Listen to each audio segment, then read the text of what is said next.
I really need to learn to light my room better because right now, like, my face is pale. The wall is pale. Everything's just white and bland. I don't know. I hope to not do too many other videos in here, but if I do, I might have to spruce it up a bit. Hey guys, so this week, I've actually been pretty productive. It's been really nice. So at the beginning of this week, I decided that I wanted to expand upon one of my side characters named Titan. Up until this point, he's just been Louisa's boyfriend, really, and just another part of the crew. But I decided that I wanted him to play a much bigger role in the story. I kind of went outside the bounds of my outline a little bit. Hey guys, so it's the 19th, and I basically went on a writing streak today. It was really fun. I got like 4,000 words done so far, and it's only 10 o'clock, so like I still have some time to do some more. I got a chapter done that honestly, I had no clue how it was gonna play out. I usually don't go into a chapter not knowing what's gonna happen, but in this one specifically, I was just like, I knew they had to escape somehow. So long story, they end up taking the son of the captain of the ship hostage in order to get safe passage elsewhere. I'm not gonna go into the details of how they did that, but the point is they're getting on this other ship to leave. They still have a knife to the guy's throat. As they're getting in the ship, one of the guys, his name is Titan, as they're getting on the ship and he's supposed to let the guy's son go, he slits his throat instead, which is just kind of like supposed to be a shock moment of, you made this deal and he broke his end of the deal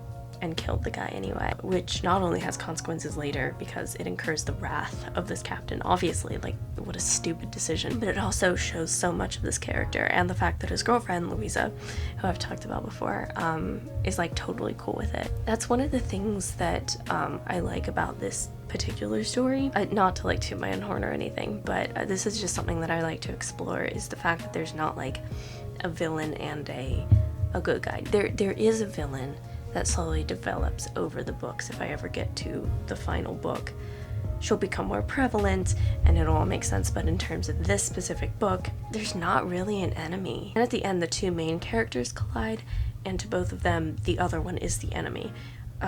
And so I just kind of wanted to write from that perspective of who is the bad guy in this situation. These characters, like, I mean, I'm sure they've made several bad decisions, but they don't deserve to be in this situation.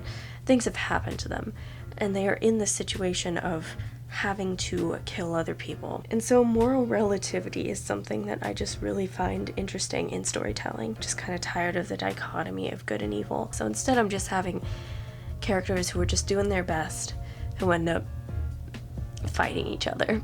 This scene really helps bring that together. This guy just did this horrendous thing, but he's supposed to be on the good guy's side. What is he really?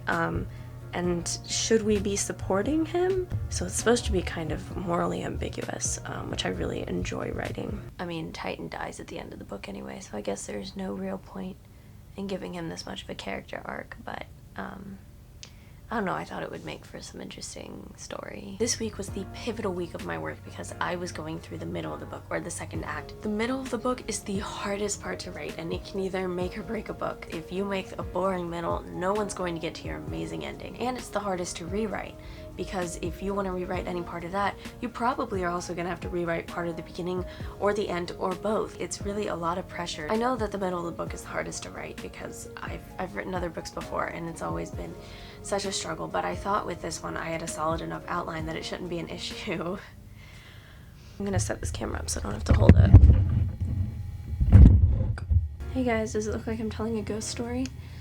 Ooh. So right now I am redoing my outline a little bit. I know, crazy me, I can't stick with an outline. I have these two characters whose storylines are running parallel to each other. So my main concern right now is just where do I switch from one perspective to the other. Around chapter 13 or 14, I realized that there was kind of a natural pause in the main girl's story, Arya's story, and so I wanted to slip one of Savvy's chapters in there. However, when I did that, it messed up the rest of the outline, that I have natural breaking points after chapters 14, 15, 18, and 22. Like, there's a weird time jump, or like Arya gets knocked out. However, I only have 3 chapters of Savvy doing things to put in those 4 breaks. So right now I've got this whole setup going on where I've put some of my outline together and I'm just kind of trying to piece it together and realize where I can put savvy chapters in them where they make the most sense to go, but I still don't have enough. I need one more, but I'm not gonna create filler just because I have a natural pause in the story.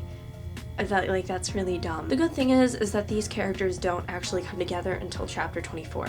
So all the chapters leading up to that I can write on their own and then rearrange them as I see fit. I'm just kind of having fun doing this right now. So that's what I've done this week. I've basically written the middle, and it's been really hard to not skip to the end because I love the way this book ends. I have about 46,000 words right now and about 20 chapters, and I know that 20 chapters doesn't sound like a lot considering that I'm trying to get to 31. However, I had to skip some chapters in the beginning and middle because I couldn't write them without finalizing some things from the first book yet. I can't quite write them yet, and also the chapters at the end of the book are a lot shorter and tend to move a lot faster because I'm switching between the two perspectives pretty quickly. So even though it sounds like I still have 11 chapters to write, some of the chapters I won't actually be writing probably before the end of this month, and the rest of them are going to move pretty quick. But this is where the fun starts because it's the end of the book, and I love writing the end of the book. We got one more week to go. I'm actually really exhausted right now, if you can't tell by like the way I look or the way I sound or anything, because I have been staying up late a lot to write, but it's been fun. I don't really have anything funny this week to tell you guys, so guess we're moving on to the final week and the final recap, so see y'all next week. Until then, may the gods of plot be ever on your side. I'm gonna take a nap.